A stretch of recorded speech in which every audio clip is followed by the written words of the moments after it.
Hello, my name is Edward Seamathy. I'm the pastor of Berea Apostolic Faith Church in Stone Mountain, Georgia.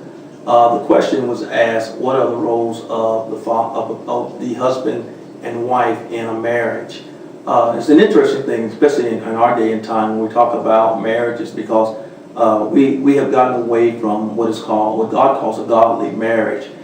There's a role for each one. The Bible tells you that the woman was made for the man and not man for the woman.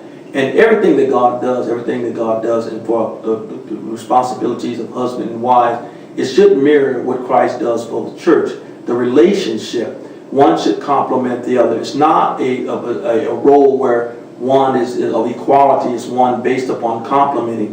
If you notice what he says in Ephesians, the 5th chapter, he tells you, the wives, obey your husband. And then it tells the husband, love your wives as Christ loved the church and gave himself for it. The role of the wife is to be subservient to her husband, to obey her husband, and the husband is supposed to in turn love that wife. Now the interesting thing is that term we call love, because most folk have an interesting thing about love. They think love is all about emotions.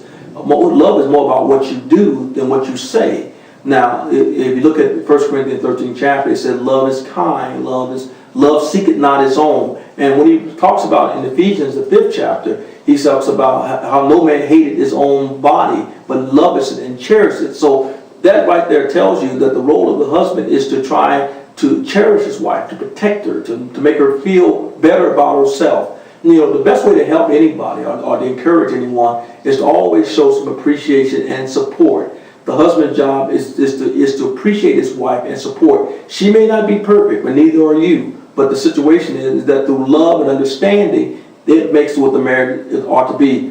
Oftentimes when I talk to him in premarital counseling, there's a scripture in the book of 1 Corinthians 7 chapter that shows you the idea of marriage. He said, he that is married cares for things as well, or how he may please his wife. Then it goes on and tells the woman, he says, she that is married cares for the things of the world, or how she may please her husband.